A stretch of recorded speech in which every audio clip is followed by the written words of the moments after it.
The sky darkened over the small town of Meridian as the winter storm approached. Heavy clouds rolled in from the north, bringing with them the promise of the worst snowfall in 10 years. Frank Miller looked out through the large windows of his diner, watching as the first thick flakes began to fall. "Looks like we're in for a bad one," he said to himself, wiping down the counter one last time before closing.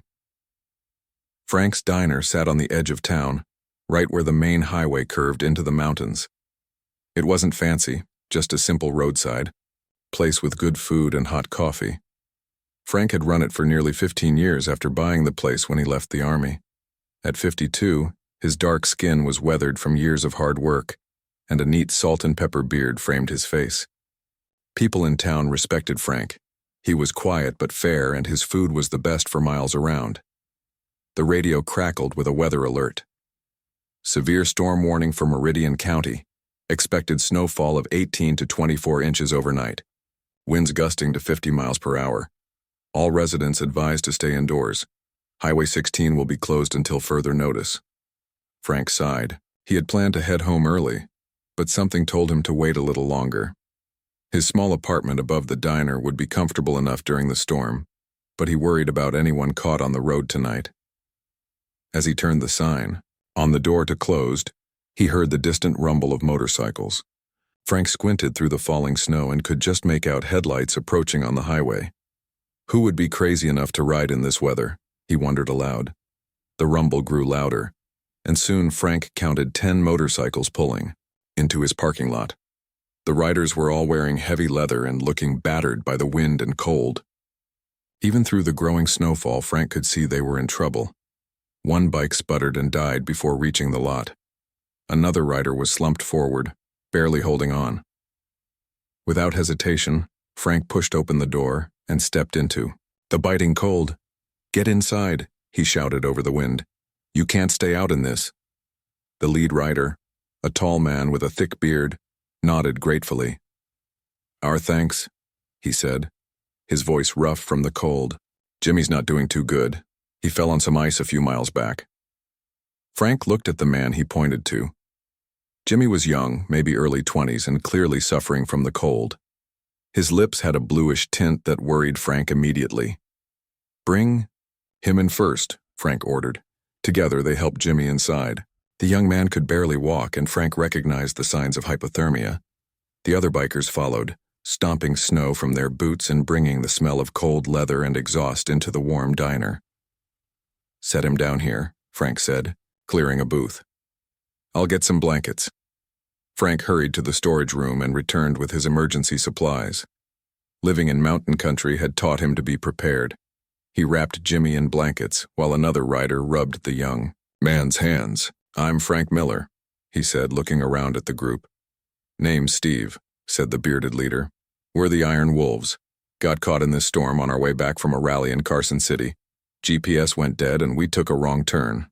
Been trying to find shelter for the last hour." Frank looked them over.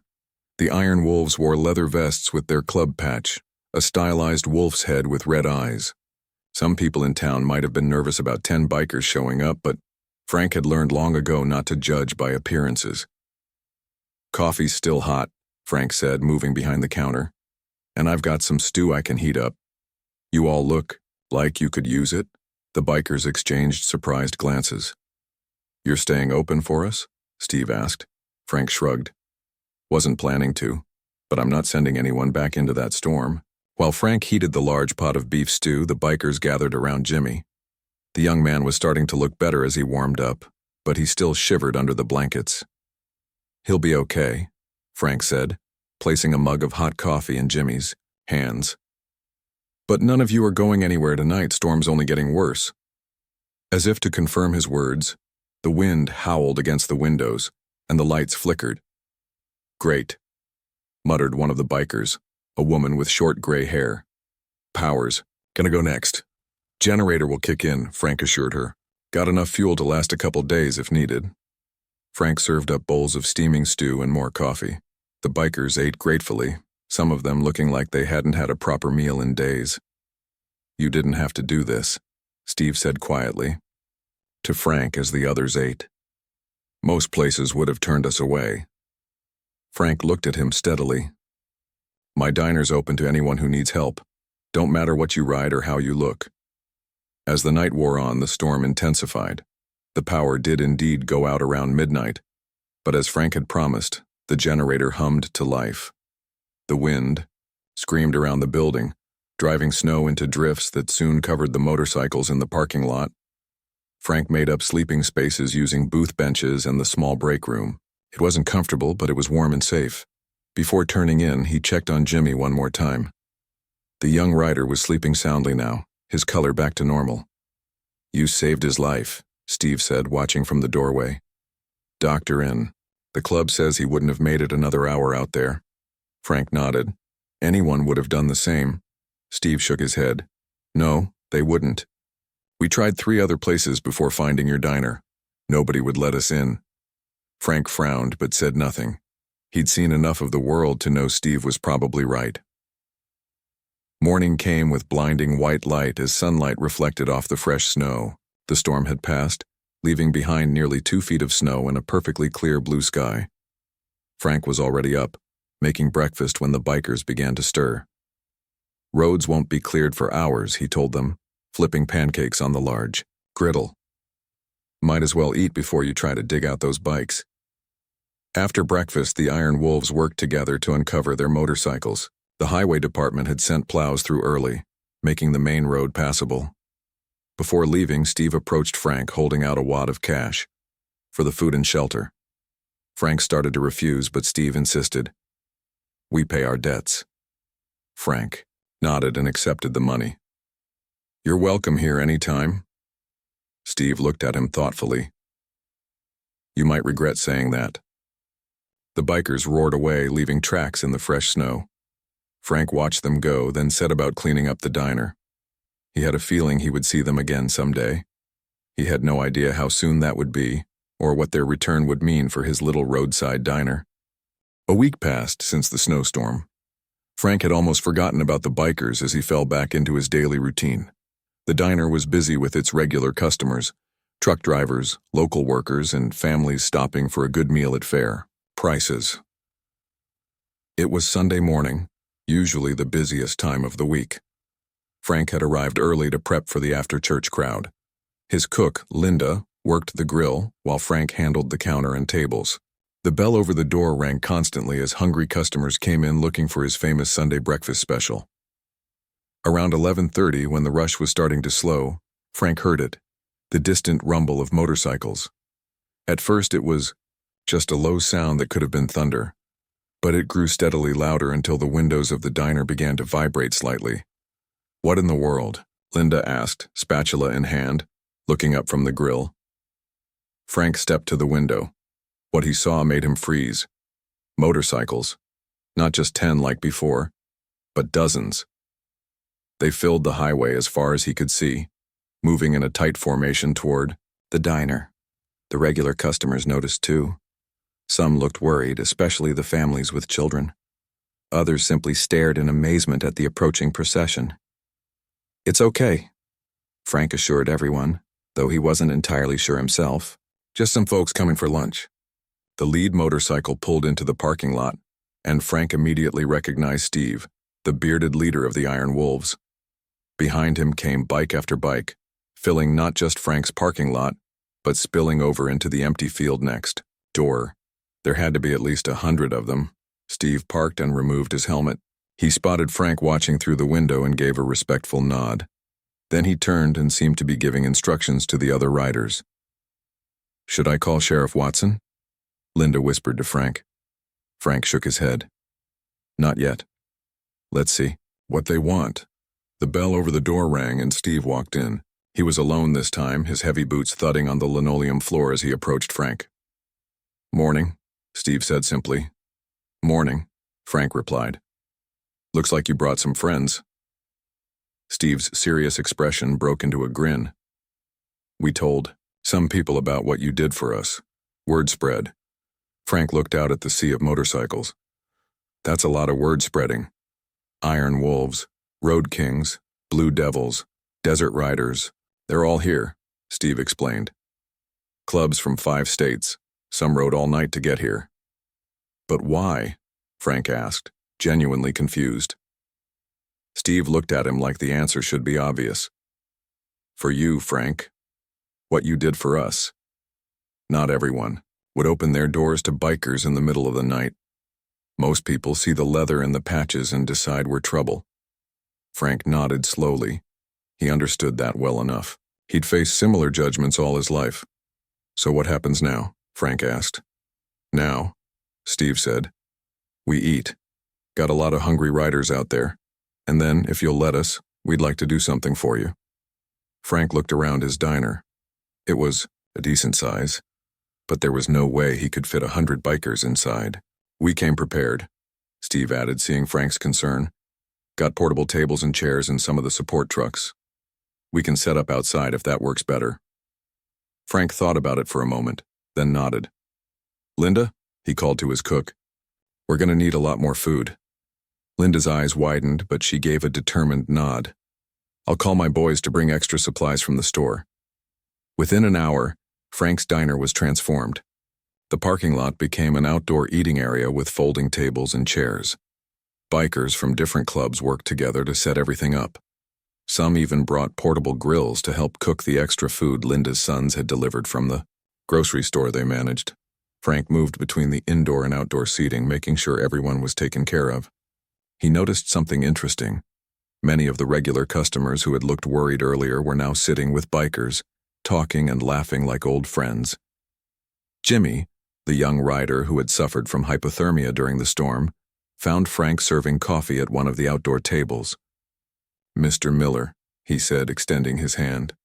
I never got to thank you properly. Doctor said I might have lost some fingers or worse if you hadn't helped when you did. Frank shook his hand. Glad you're doing better, son.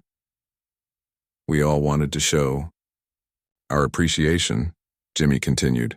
Not just the Wolves, but all the clubs. We take care of people who take care of us. By mid-afternoon, after everyone had eaten their fill, Steve called for attention by standing on one of the tables. Frank Miller, he called out. Could you come over here? Frank made his way through the crowd. Some of the bikers patted him on the back as he passed. Frank saved my brothers during the big storm last week, Steve announced to the gathered riders. Opened his doors when no one else would. Gave them food, shelter, and help to Jimmy when he was in bad shape. A cheer went up from the crowd. We're here today not just to say thanks, but to give something back, Steve continued. Frank, we know times are hard for small businesses like yours. Frank raised an eyebrow. It was true. The diner did okay, but the old building needed repairs he couldn't afford. The roof leaked in heavy rain, and the heating system was on its last legs, Steve gestured, and a woman stepped forward holding a large envelope. Every rider here contributed. It's not charity, it's our way of supporting someone who supported us. Frank took the envelope, looked inside, and nearly dropped it. There was more cash than he'd seen in one place in his entire life. I can't accept this, he said quietly to Steve. You can and you will, Steve replied firmly. And that's not all. He pointed to a group of riders standing by several trucks. Those guys? They're contractors. Plumbers, electricians, roofers, carpenters. They're gonna fix whatever needs fixing in this place. New roof, new kitchen equipment, whatever you need. Frank was speechless. He looked around at the crowd of bikers, men and women of all ages wearing leather vests covered in patches. People. Many would cross the street to avoid. People who now stood before him offering help he desperately needed but would never have asked for. Why, was all Frank could manage to say. Because that's what family does, Steve answered simply. And you treated us like family when we needed it most. For the first time in many years, Frank felt tears threatening to form in his eyes. He blinked them away quickly and straightened his shoulders. Well then, he said, his voice a little rougher than usual. I guess I better start making a list of what needs fixing. The crowd cheered again, and Frank knew that his life and his diner would never be quite the same again. 2 months passed since the bikers' surprise visit. Frank's diner looked like a new place. The old leaking roof had been replaced. The cracked parking lot was freshly paved. Inside, new tables and chairs replaced the worn ones, and the kitchen, gleamed with updated equipment. Even the sign out front was new, still reading Frank's Diner, but now with a small wolf design at the bottom. The changes weren't just in the building. Business had doubled. Bikers passing through town made a point to stop at Frank's place. They came alone or in groups, some just for coffee, others for a full meal. They always left good tips and treated the staff with respect. Regular customers noticed the change too. At first, some had been nervous about all the leather-clad visitors, but soon they saw that the bikers were just people looking for good food and friendly service, like anyone else. Now the diner had a mix of customers that would have seemed impossible just months before. Truck drivers chatting with bikers, families eating next to road-worn travelers, local business people sharing tables with tattooed riders. Frank hired 2 new waitresses to help with the increased business. Linda had her hands full in the kitchen, so Frank brought in another cook for the busy shifts. The diner was open longer, hours now, serving breakfast, lunch, and dinner 7 days a week. On a warm spring morning, Frank was going over the books in his small office when Linda knocked on the door. "There's someone here to see you," she said, looking troubled. "Sheriff Watson." Frank nodded and closed his ledger. Sheriff Bill Watson was a tall, thin man with a permanent frown. He had been sheriff of Meridian County for nearly 20 years and was known for running a tight ship. "Morning, Sheriff," Frank said as he came out to the dining area. "Coffee?" "No, thanks," Watson replied. He stood stiffly near the counter, his hat in his hands. "Need to talk to you, Frank, privately." Frank led him back to the office and closed the door. "What can I do for you?" Frank asked, sitting behind his desk. Watson remained standing. "It's about all these bikers you've been getting at your place." Frank waited, saying nothing. "Some folks in town are concerned," Watson continued. "City council's been getting calls, people wondering if there's going to be trouble." "Has there been any trouble, Sheriff?" Frank asked calmly. Watson frowned. "No, not yet. But you know how these motorcycle clubs are. They have reputations." "The only reputation I care about is how they act in my diner," Frank said. "And so far they've been model customers." Watson sighed. "Look, Frank, I'm just passing along concerns. Mayor asked me to talk to you. Some of the business owners downtown are worried about their image. Tourists coming through might be scared off." Frank leaned forward. "Sheriff, in the 2 months since bikers started coming here regularly, have there been any fights, any disturbances, any complaints about noise or behavior?" "No," Watson admitted. "And have you noticed that my parking lot is full most days? That I've hired 4 new people from town who needed jobs?" Watson nodded reluctantly.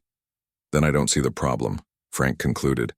"Everyone is welcome at my diner as long as they behave themselves. Bikers, tourists, locals, doesn't matter to me." Watson put his hat back on. "Just be careful, Frank. Some of these clubs have connections you might not want to be associated with." After the sheriff left, Frank sat thinking for a long time. He wasn't naive. He knew some motorcycle clubs had bad reputations and some deserved them. But the riders who came to his diner had shown him nothing but respect and gratitude. That evening, as Frank was getting ready to go home, Steve arrived with 3 other Iron Wolves. "Frank," Steve greeted him with a handshake. "Place looks great." "Thanks to you and your friends," Frank replied. "What brings you by today?" Steve's expression turned serious. "Heard the sheriff paid you a visit. Word gets around?" Frank wasn't surprised. In a small town like Meridian, news traveled fast. "Just passing along some concerns from the town council," Frank explained. "Nothing to worry about." Steve exchanged glances with his friends. "Actually, there might be. We heard some things. That's why we came to talk to you." They sat at a corner table after the diner closed. Linda brought coffee, then left them to talk. "There's a new club moving into the area," Steve said quietly. "The Reapers, they're bad news, Frank. Not like us." "Bad news how?" Frank asked. "They run protection rackets, deal drugs, whatever makes money," one of the other wolves explained. "They've been pushing into this territory for months." Steve nodded. "They don't like that this place has become friendly to other clubs. Makes it harder for them to operate if riders from different groups are talking to each other. Frank took a sip of his coffee. What are you saying? We've heard they might cause trouble for you, Steve said. Try to scare you, maybe worse. Frank thought about the sheriff's warning earlier. So what do I do? Nothing different, Steve assured him. Just be aware. We'll have riders stopping. By more often keeping an eye out. The wolves protect our own. I'm not looking for protection, Frank said firmly. Don't want any trouble here. Neither do we, Steve replied. But the Reapers are coming whether we like it or not. Better to be prepared. After the bikers left, Frank locked up and climbed the stairs to his apartment above the diner. From his entire window, he could see the main street of Meridian. It was a small town, peaceful most days. He had chosen it for that reason after leaving the army. He wanted a simple life. But life rarely stayed simple. Frank knew that better than most. The next morning started like any other. Frank came downstairs early to prep for the breakfast rush. He unlocked the front door and stepped outside to get the morning paper when he noticed something wrong. The front window of the diner had been smashed. Glass covered the sidewalk and the nearest tables inside, spray painted across the brick wall. Beside the door were the words, "Bikers not welcome." Frank stood very still, looking at the damage. Linda pulled up in her car and gasped when she saw it. "Should I call the sheriff?" she asked, hurrying to Frank's side. Frank nodded slowly. "Yes, and then call Steve. Tell him what happened." As Linda went to make the calls, Frank began sweeping up the broken glass. His face was calm, but inside, anger was building. The diner was more than just a business to him. It was his home, his life after the army. And now, someone had attacked it because of who he chose to serve. By the time Sheriff Watson arrived, Frank had cleared most of the glass and covered the broken window with plywood from his storage room. "Told you there might be trouble," Watson said, taking notes in his small book. Frank just pointed to the spray-painted message. "That doesn't look like it came from bikers, Sheriff." Watson frowned. "No, it doesn't. Any idea who might have done this?" "Maybe someone concerned about the town's image," Frank suggested evenly. The sheriff didn't answer, just continued writing in his notebook. Frank knew this was only the beginning. A line had been drawn, and he found himself on one side of it, without really choosing to be there. But now that he had no intention of backing down. He opened the diner on time despite the damage. His regular customers came, shocked by the vandalism, but determined to show support. And by noon, the parking lot began filling with motorcycles again. More than Frank had seen since that Sunday 2 months ago. Word about the vandalism spread quickly. By the end of the day, Frank had received calls from biker clubs across 3 states offering support. The local newspaper ran a story about the incident, complete with a photo of Frank standing in front of his damaged diner. Several town residents came by just to express their sympathy and to assure Frank they didn't share the views of whoever had done this. Sheriff Watson investigated, but without security cameras or witnesses, there wasn't much to go on. He promised to increase patrols in the area, though Frank wasn't sure if that was to prevent more vandalism or to keep an eye on the bikers who continued to frequent his place. A glass company replaced the broken window by the next afternoon. Steve and 2 other iron wolves helped Frank clean the spray paint off the brick wall. As they worked, Steve shared what he had learned about the Reapers. "They've set up a base about 30 miles south of here," he said, scrubbing at a stubborn spot of paint. "Word is they're looking to control all the highways through this county. That means intimidating businesses, paying off officials, and pushing out any clubs that won't fall in line." Frank frowned. "And my diner?" "You're a problem for them," Steve explained. "This place has become neutral ground for too many different clubs. Makes it harder for the Reapers to divide and conquer." "I'm just serving food," Frank protested. "I'm not involved in club business." Steve gave him a sympathetic look. "You became involved the night you helped us, Frank, whether you meant to or not." That evening, Frank noticed 2 iron wolves sitting in the parking lot on their bikes. When he went out to talk to them, they explained that Steve had arranged for members to take shifts watching the diner. Frank tried to argue, but the bikers were polite and firm. They would keep an eye on the place whether he agreed or not. 3 days passed without incident. Frank began to hope that whoever vandalized the diner had made their point and moved on. But on the 4th night, as he was closing up, 3 men in leather jackets entered just before he could lock the door. Frank knew immediately they weren't from any of the clubs he had come to know. These men had a different look, harder, meaner. Their leather jackets bore a patch showing a grinning skull with a scythe. The Reapers. "We're closed," Frank said calmly, standing behind the counter. The tallest of the 3 men smiled. It wasn't a friendly smile. "Just wanted to introduce ourselves, Frank. Heard this is the place to eat in Meridian." Frank said nothing, just watched them carefully. Linda had already gone home and the last waitress had left 10 minutes ago. He was alone with these men. "I'm Viper," the tall man continued when Frank didn't respond. "This is Blade and Crusher." He gestured to his companions. "We're with the Reapers, MC." "Like I said, we're closed," Frank repeated. "Come back tomorrow if you want to eat." Viper walked slowly around the diner, running his hand along the back of a booth. "Nice place you got here. Shame about that window the other day." Frank's jaw tightened. So they were responsible. "What do you want?" he asked directly. Viper stopped, his wandering, and faced Frank. "We want what's best for everyone, this town, the businesses, even you." "And what's that?" "Simple. Stop serving those other clubs. Put up a sign saying they're not welcome. Nothing personal, just business."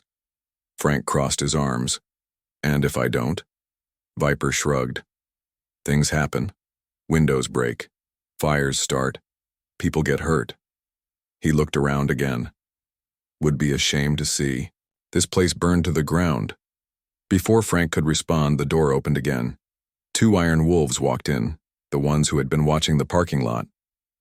They moved to stand on either side of Frank. "Everything okay here, Frank?" one of them asked, not taking his eyes off the Reapers. Viper's smile disappeared. "This is a private conversation." "Not in Frank's place," the wolf replied. "And Frank's place is under our protection." The tension in the room was thick enough to cut with a knife. For a long moment no one moved or spoke. Then Viper nodded slightly. "We'll come back another time," he said, "when it's less crowded." The 3 Reapers left, but not before Viper turned in the doorway. "Think about what I said, Frank. This can go easy or hard. Your choice." After they were gone, Frank locked the A door and leaned against it, suddenly feeling very tired. "Thanks," he said to the 2 wolves.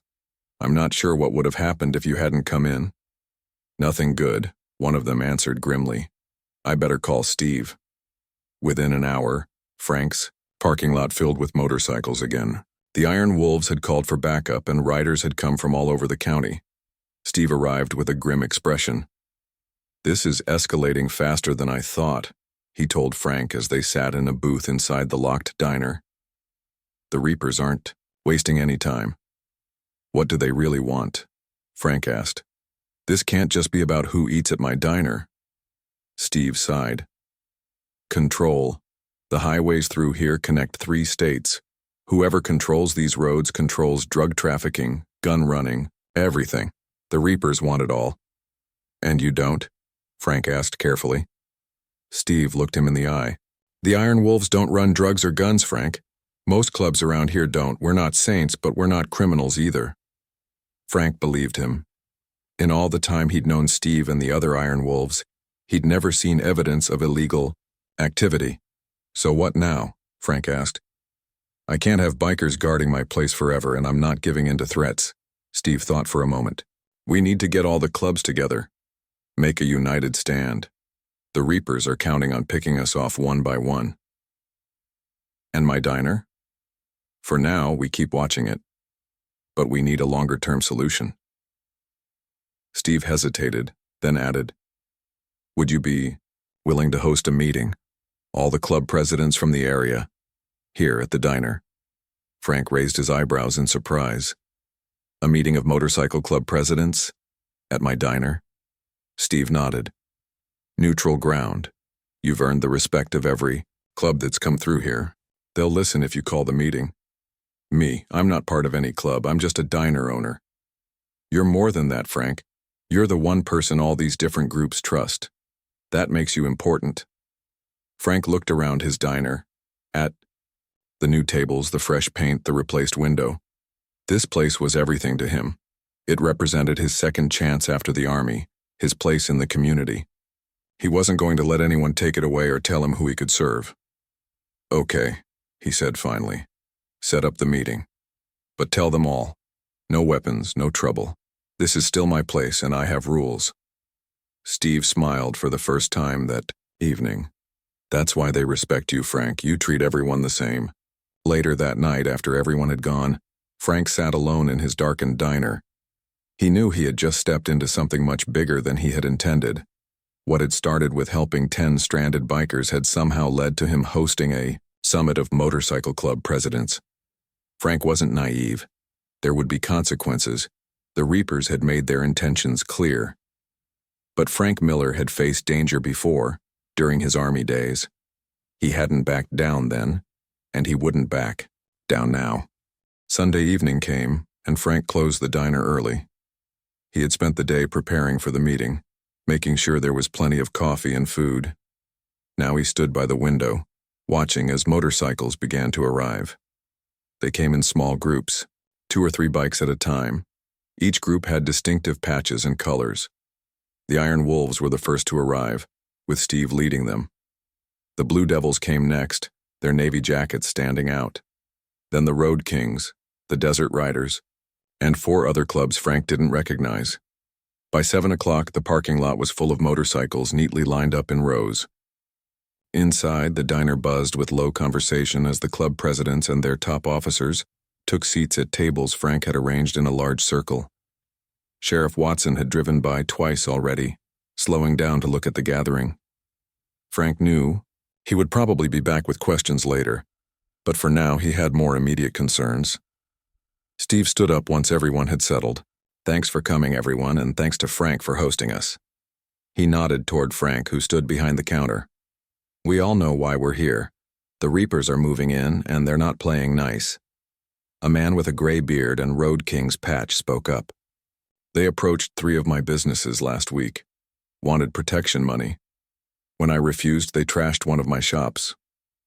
Similar stories came from around the room. The Reapers had been busy, threatening businesses, intimidating people, marking territory, always with the same message: pay up or suffer the consequences. "They're trying to take control of the whole area," Steve continued, "and they're targeting Frank's place because it's become neutral ground for all of us. A place where we can meet, talk, work things out without fighting." A woman with short red hair and a Blue Devil's patch leaned forward. "So what do? We can't have a war with the Reapers. That brings heat on all of us." Frank listened as they debated options. Some wanted to confront the Reapers directly. Others suggested going to law enforcement with evidence of the Reapers' crimes. A few thought they should just avoid Reaper territory and hope the problem went away. The discussion was getting heated when Frank decided to speak. "Can I say something?" he asked, walking over to the circle of tables. The room went quiet. These were club presidents and officers, used to commanding respect. But they all respected Frank too, for different reasons. "I don't know much about motorcycle. Clubs are your world," Frank began. "But I know something about standing together against bullies. In the army, we had a saying: united we stand, divided we fall." He looked around the room, meeting each person's eyes. "These Reapers are counting on you fighting each other, or at least not working together. That's how they win." The red-haired woman nodded slowly. "Frank's right. We've spent too many years seeing each other as rivals. That's why the Reapers think they can move in." Steve stood up again. "So we form an alliance. All clubs in the area agree to watch each other's backs, share information, and present a united front against the Reapers." There were murmurs of agreement around the room, but one man wearing a Desert Rider's patch looked skeptical. "Fine words," he said. "But what happens when the Reapers really come at one of us? Words won't stop them." Before anyone could answer, the diner's door swung open. A large man in a leather jacket with the Reaper's skull patch walked in. It was Viper, with 6 more Reapers behind him. The room went completely silent. Well, Viper said, looking around with a mocking smile. "Isn't this cozy?" All the local clubs having a little tea party. Steve and several others stood up, hands moving instinctively toward weapons that weren't there. Frank had been clear. No weapons at the meeting. Viper saw the movement and laughed. Relax, boys and girls. We're just here to talk. He turned to Frank.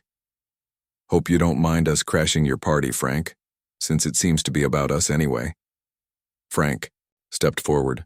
This is my place and I didn't invite you. That hurts my feelings, Viper said, still smiling. Especially when you invited everyone else. Steve moved to stand beside Frank. Say what you came to say and then leave. Viper's smile disappeared. Fine. I'll make this simple. The Reapers are taking over this territory. You can either work with us and follow our rules or you can get out. Those are your only options. The president of the Blue Devils stood up. Or option 3, we stand together and you back off. Viper scanned the room, taking in the united front facing him. For a moment, doubt flickered across his face. Then, he shrugged. Have it your way. But remember, you chose this. He turned to leave, then stopped and looked back at Frank. And you? You picked the wrong side, old man. After the Reapers left, the room erupted in angry voices. Frank raised his hands for quiet. This is exactly what they want, he said firmly. To make you angry, make you do something stupid. Don't give them what they want. Slowly, the room calmed down. The discussion turned to practical matters. How to communicate with each other. How to protect their businesses and members. How to gather evidence of the Reapers' illegal activities for law enforcement. By the time the meeting ended, a plan had been formed. It wasn't perfect, but it was a start. The Alliance would meet regularly here at Frank's Diner. They would share information and resources. Most importantly, they would stand together. As the clubs prepared to leave, Steve pulled Frank aside. You know they'll come after you first, he said quietly. To send a message to the rest of us. Frank nodded. I figured as much. We'll have people watching the diner around the clock, Steve assured him. And we've already talked to Sheriff Watson, he knows what's going on. Frank smiled slightly. The sheriff doesn't like any of you much. No, but he likes the Reapers, even less, and he respects you. After everyone had gone, Frank locked up and did his usual walkthrough of the diner. Outside, he could see 2 iron wolves on their bikes, keeping watch. He waved to them before heading upstairs to his apartment. Sleep didn't come easily that night. Frank kept thinking about Viper's threat and what it might mean. He had faced danger before, in the army, but that was different. He had been younger, then, and he had been trained for it. The next morning, Frank came downstairs early as usual. When he opened the diner door, he found something unexpected waiting on the doorstep, a small package wrapped in brown paper. He looked around but saw no one nearby except the Iron Wolf keeping watch from across the street. Carefully, Frank opened the package. Inside was a folded American flag in a display case, the kind given at military funerals. Attached was a note. That read simply, "We know who you are, Sergeant Miller." Frank's blood ran cold.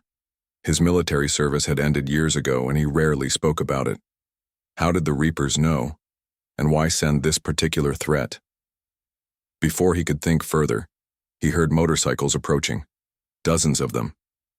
Frank looked up to see bikes filling the highway, more than he had ever seen before. But these weren't Reapers. Leading the procession was Steve with the Iron Wolves. Behind them came the Blue Devils, the Road Kings, the Desert Riders, and every other club from the meeting. Mixed among them were riders Frank didn't recognize, wearing patches from clubs in other states.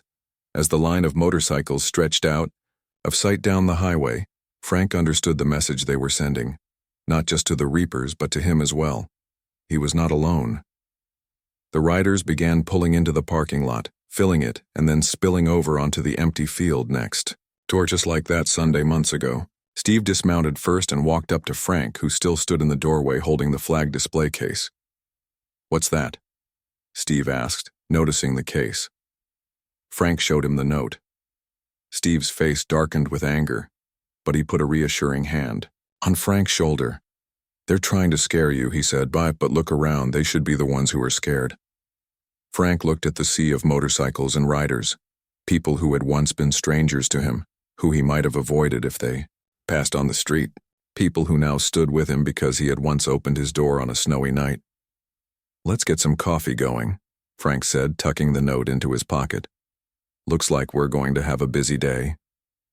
And for the first time since the troubles began, Frank smiled. Whatever came next, he would face it the same way he had faced everything in his life, one day at a time, doing what he believed was right. Behind him, the diner's sign caught the morning sun. Frank's Place, it read now, with a small wolf design beneath it. Not just a diner anymore, but a symbol of something more important. A place where everyone was welcome, a place worth standing up for.